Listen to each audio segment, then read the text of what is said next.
I want to, before we honor the fathers and pray for them, um, I think what is something that I found was very inspiring is there's just two people that I had found a quote that they were talking about. The first one is Blake Newbon. He's a podcaster. He's got a podcast called That Husband. You can actually look into that. It is quite interesting talks and interviews that he has with people. He's a very creative artist. He's a youth pastor. He's a husband and he's a father.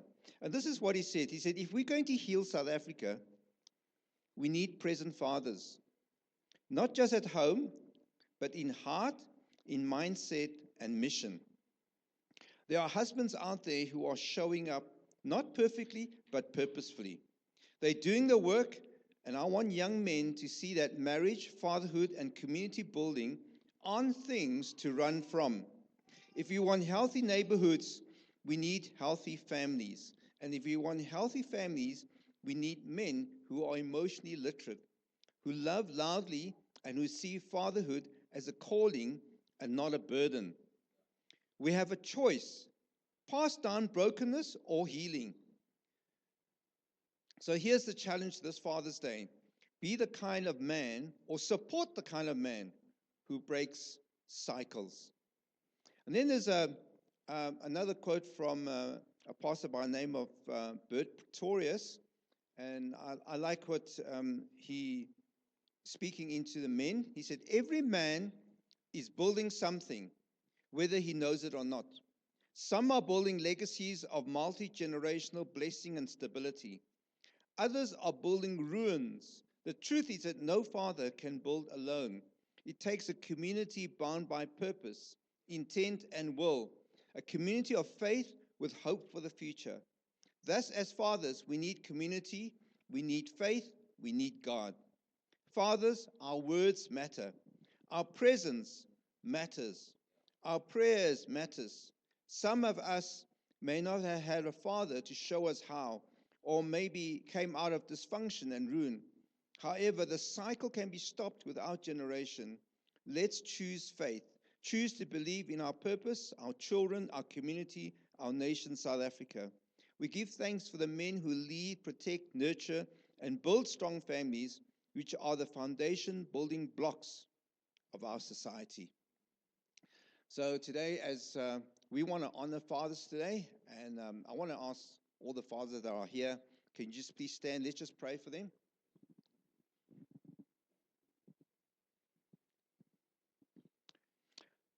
Father God, in the name of Jesus, we pray for the fathers here. We honor them. We acknowledge them. We want to give thanks for them. We pray, oh God, that you allow your Spirit to come upon them, to give them what they need to become the fathers that you designed them to be. And so, God, we pray for wisdom. We pray for godly knowledge. We pray, oh God, that you allow your Spirit, Lord, to ignite a flame that is unique in the makeup of what you have made fathers to be. And so, God, I just pray that you refresh our minds, refresh our hearts, refresh the fathers' vision for what you have placed in their hearts. That, God, that they will keep that flame burning, that they will keep the vision clear.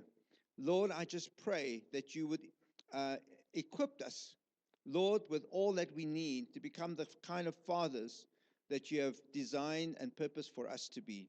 And so, Lord, we pray for your hand of protection upon the fathers.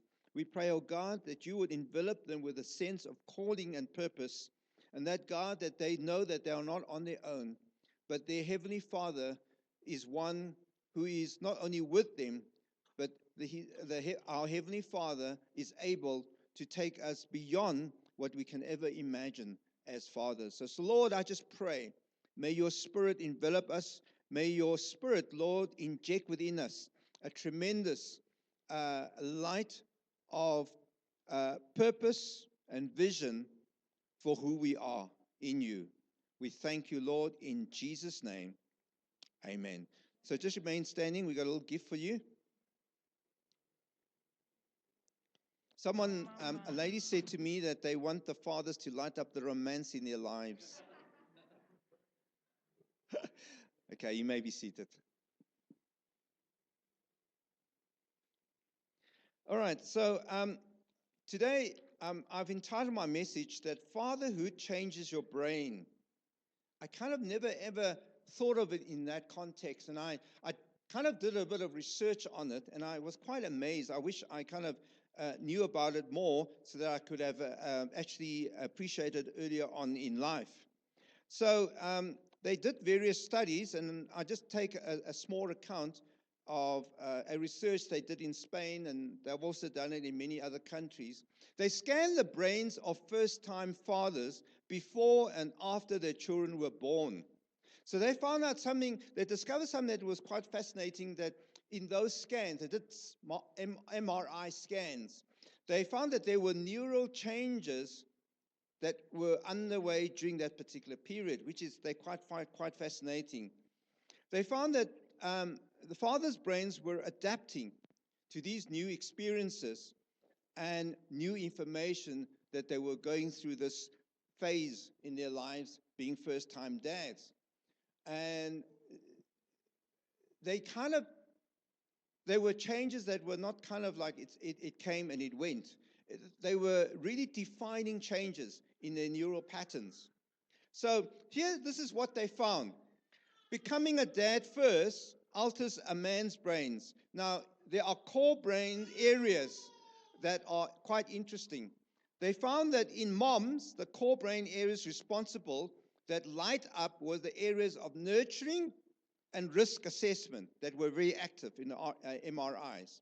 They also found that in the area of dads' images of their MRI scan, that the areas that light up of the brain control thought, goals, planning, and problem solving. That's quite interesting.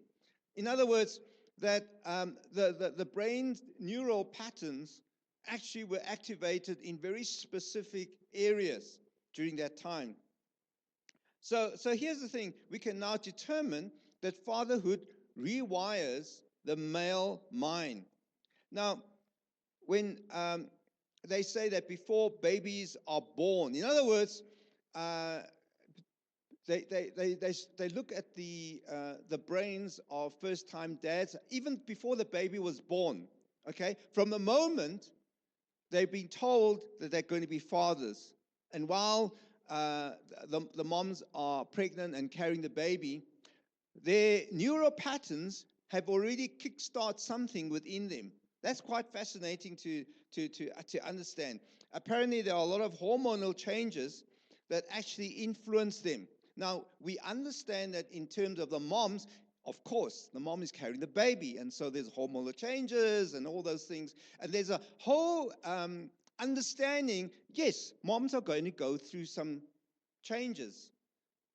But they discovered that actually men go through those changes, although they're not kind of so obvious, because it's more internal. They begin to behave differently, they begin to think differently.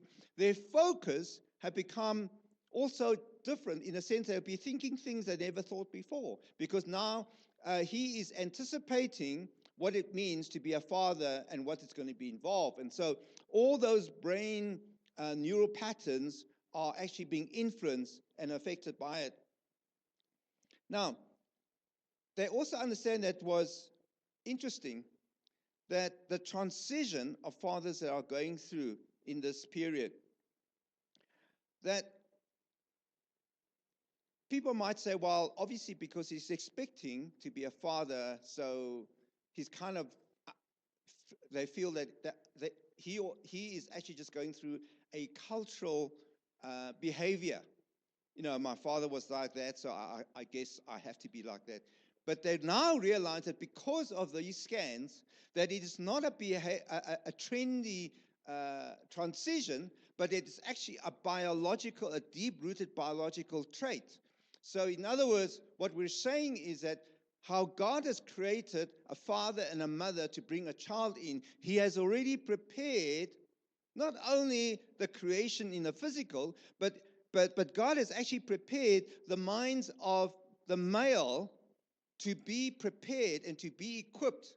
Now, people say, well, it's obvious. The mother will obviously have to be equipped. No, the father has to be. And so without really appreciating the fact that actually something is going in a male brain without you realizing it. And so once a father may go through another experience of a second child, he's already wired. And so therefore, the pressure and the tension and the stress is not as heavy as when it was their first child, because kind of like they've already set the pattern. So how does fatherhood change you? Now, they say that fathers begin to look at every aspect of life as to what is good, what is bad, what is healthy, and what is unhealthy. And those changes change the patterns of brains, bodies, and behavior. But here's the thing, they say, those changes, how strong they may be, it depends on how you're going to use it. You know the saying, if you use it, if you don't use it, you're going to lose it. So sometimes when fathers understand their role and they begin to dig into it, they begin to have these changes, and they become stronger. They become being more focused, and so more change will actually happen.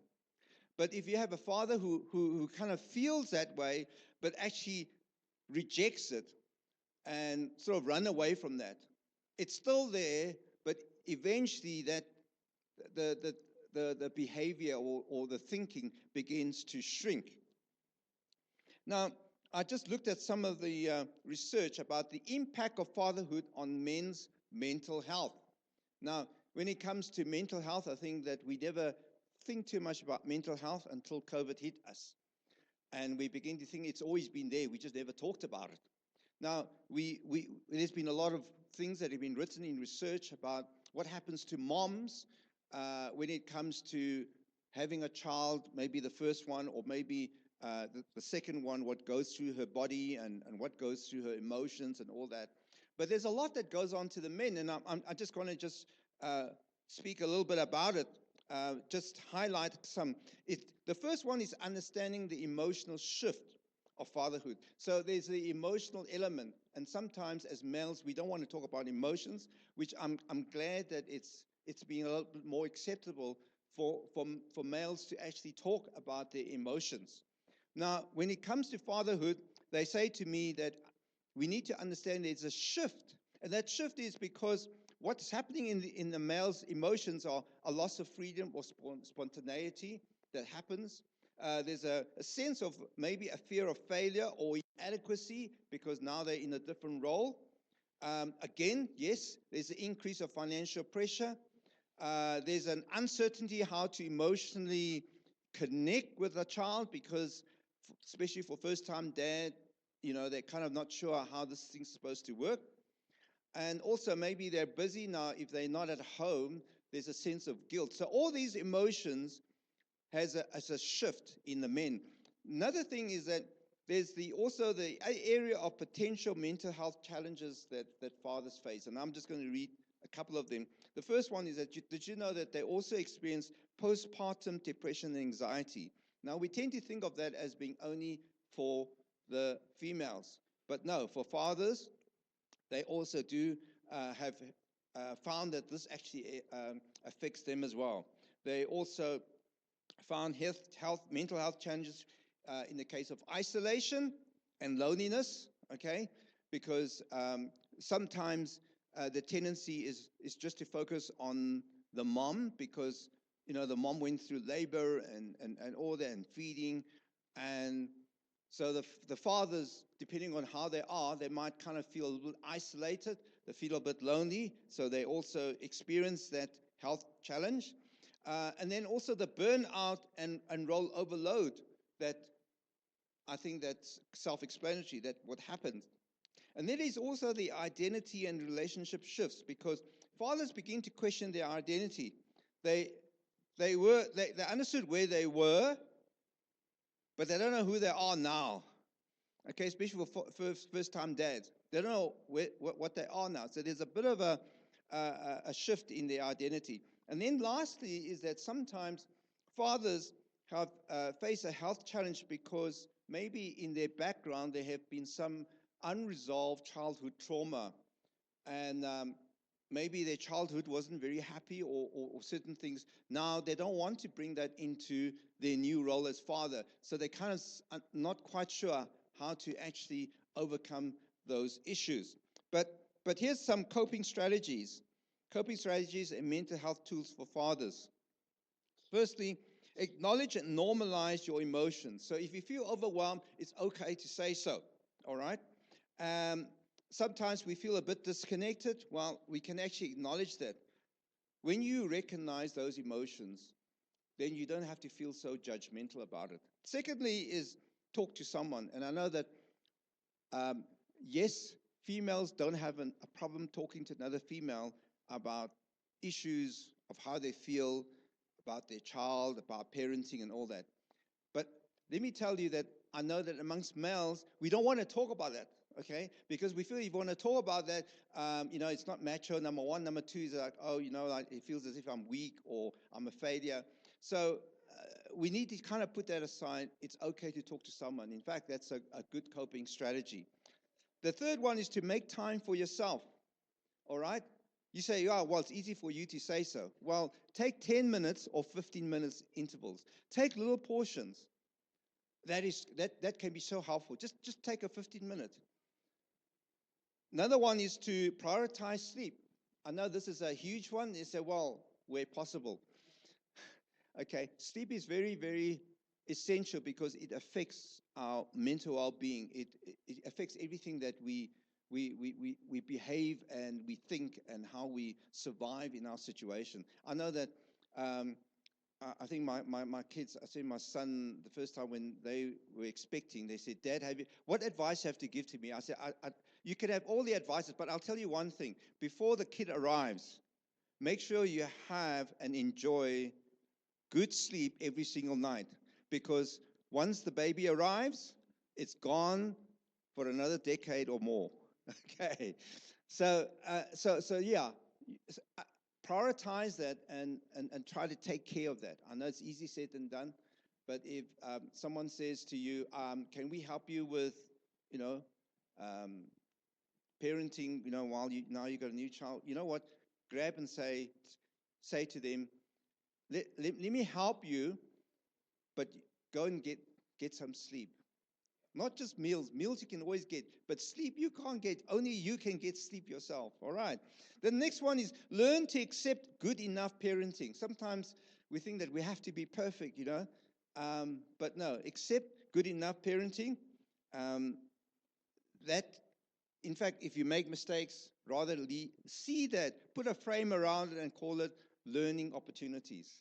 Okay, that might help you. Another one is stay connected to your spouse. Set boundaries at work. That you can determine. And then the last one, males don't hardly actually look at this unless you're a doctor. Educate yourself about child development. Now, mothers are great.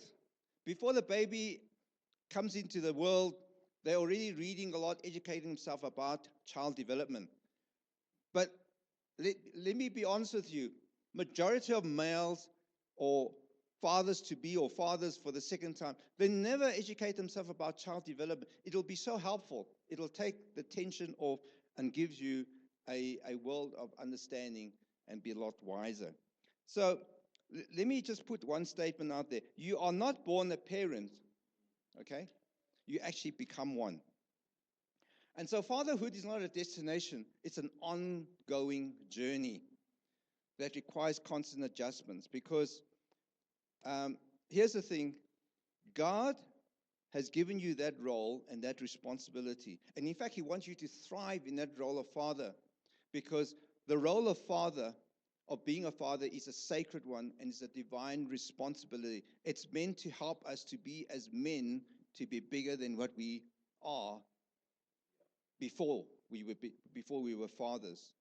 And that blessing comes from not just being part and parcel of producing a baby, but it actually means that your engagement and what you take the child further on in life. you are actually creating something that is far beyond what you can imagine. And so we all strive to be a better father, but how do we do that?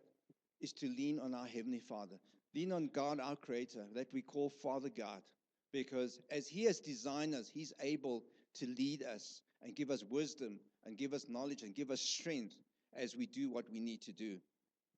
So sometimes our fatherhood journey may not be where we hoped, but our story doesn't have to be like that. Maybe it didn't turn out how we expected.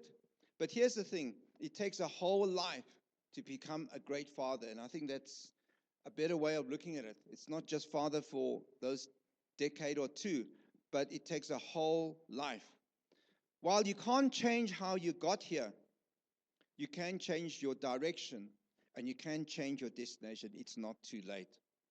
So I think I want to say to fathers, seasons will change. I've kind of understood that. The challenges will be different at every level, every season, at every stage. And there will be highs and lows. There will be failure and success. There will be sorrow and celebration. But the most blessed fatherhood experience is still ahead of us. So don't think that whatever has happened in the past, we can't make a change. So finally, I just want to refer to the blessing of fatherhood, which I realize that is found in Mark chapter 10, verse 13 to 16. We're not going to read about it, but it was really a case of the children were gathering or really wanting to see Jesus because there was a multitude of people that were gathering around Jesus. And the disciples thought that they were doing Jesus a favor, and they began to now push and try and get rid of the children because they thought they were an interruption or in the way of Jesus. Now, we see a very interesting situation happen. When Jesus saw that the disciples were pushing the children away, he actually rebuked them. And I think that the word rebuke is a very strong word. It's saying that Jesus was very angry with the disciples, because so often we think that because children are young and small, they are insignificant in certain times of what the adults are. And so we see that in this particular instance, Jesus felt that, no, they are just as important to him as the adults that were around him. And so he rebuked them and he said to them, don't hinder them from coming to me. And so what he did was he took them into his arms and he blessed them. And I think that is a beautiful picture to see that Jesus understood and recognized and acknowledged that the children was just as important as the adults. Now, bless and curse are opposites. We understand the meaning of it. So blessing has to do with adding, and cursing has to do with subtracting. So when we say we are a curse, we are actually taking away someone else's life. If we're a blessing, then we are adding a source, whatever the source may be. It could be encouragement, it could be putting something of value in their lives, or it could be speaking or setting them up for success according to their well-being. So here's the thing that I want to put out there. We bless our children when we invest in them. When we invest in them, what does it look like? We set them up for success. We bless them when we speak words of life over them. We speak words of life into them.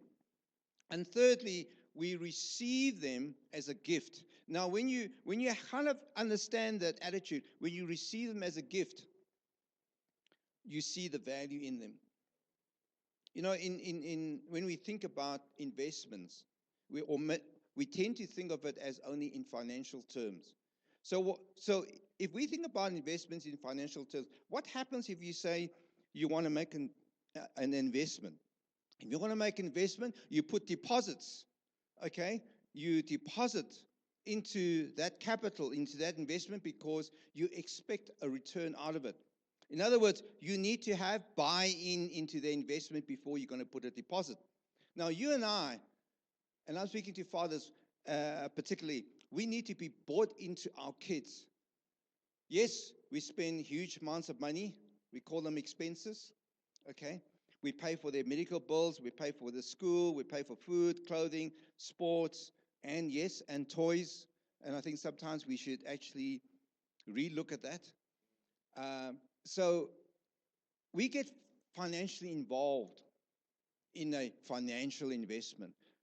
Are we financially involved in our children's lives? Do we make deposits in their lives? Maybe not in a money-wise necessarily, but do we put deposits in there? We need to be bought into our kids. When you bought into our kids and we see them as a worthy investment, because someday there's going to be great return. Maybe not from us, but it'll be a great return to whoever they are, and so whoever they become. And so we would invest those resources. What could those resources be? Could be emotional resources, helping our kids, not just financially, but maybe listening to their emotions and helping them through their own relationships as they begin to grow, or helping them to steward their lives accordingly instead of just leaving them on their own. And so blessing is about strategically and generously giving yourself to the kids. That is part of your investment. One of the things is that we think of, it's about content. No, it's not about content, it's about vision. Because if we help our kids see what's ahead of them, what God can do for them. You know, we have that scripture where it says that God has great plans for us. So why do we say that to our kids? Why do we help them along the journey so that their hope can be built up, that they can discover who they are? In a sense, our children are little image bearers of God's creation, and we need to see that. So that our sons can become brothers, friends, makers, husbands, and fathers. And our daughters can become sisters and friends and creators and wives and mothers. That is because of your investment that they are able to do that. So I just want to leave you with a scripture in Proverbs chapter 22, verse 6. Train up a child in a way that he should go. The Amplified says, teaching him to seek God's wisdom and will for his abilities and talents. Even when he's old, he will not depart from it. So 2 things that I want to say. Set the foundation and build on that foundation. And I think we never think about what those foundations can really be. Sometimes we think it's just food, clothing, and shelter. Those are kind of the basic physical, but there are a lot more foundation that we need to set and we need to build on. So some of the things that we think of what a dad is, let me give you a couple that I thought that was interesting. You know, when you're a father, you're like a provider dad, you're like a teacher dad, you're a role model dad, you're the rule maker dad, you're an ambitious dad, you're a protector dad, you're a well-meaning dad, you're also a church dad. So let's understand, what does that look like? Because when we are a provider, well, are you providing spiritually? Not just physically, are we providing spiritually? If we're a teacher dad, well, it's okay to teach, but are you also learning? You can't teach what you haven't learned. Okay, so that's a challenge. A role model dad, it's great. You want your kids to imitate you. The question that you need to ask yourself, who are you imitating? Because that's you're going to pass on to your child. A rule maker dad, well, how open are you in accepting corrections and discipline? You want people to accept your rules? Are you able to accept that yourself? Ambitious dad, well, let's not make our child something that we have personal ambitions for. Okay, your child is not the same as you. So in Mark 8:36 says, for what does it profit a man to gain the whole world and forfeit his soul? So see your child holistically. They are not you exactly. All right. Protected dad, that's great. Yeah, I'm protector, protected by bullies. Well, the question is that, how do you protect yourself? Because if you do not know how to protect yourself, there's no way that you're going to show your kids how to protect them. So we always think about protection in a physical sense. How about spiritually? When we talk about spiritual warfare as a believer, you send the woman out. It's interesting, eh? No, you need to be the one because you have that Oh, you have that position. Well-meaning dad, we're always trying. As fathers, you're always trying. But what happens in all your trying, you make mistakes. Well, let's be able to say, I'm sorry, I made a mistake. Because you are teaching others that are coming behind you that it's okay to make mistakes, it's okay to apologize, it's okay to get forgiveness. Last one, church dad. When we are church dad, do we take our kids to church? And the question is why? Is it because you want them to encounter Jesus, or is it because you want just to get them out of your hair? All right? Very, very different. So let's pray.